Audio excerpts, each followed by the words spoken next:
అలవెన్నెలంటి ఒక దీవి ఇరుకాళ్ళంట నడిచొచ్చే నీవేనా అతిశయము.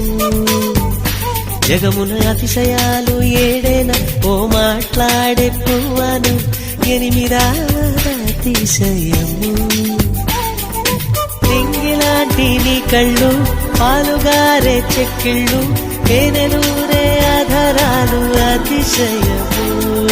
మగువ చేతి వేళ్ళు అతిశయమే, మకుటాలంటి గోళ్ళు అతిశయమే, కదిలే వంపులు అతిశయమే. ఆగిరులు ఈతరులు ఏ జరులు లేనప్పుడు ముందున్న ప్రేమేగా అతిశయం.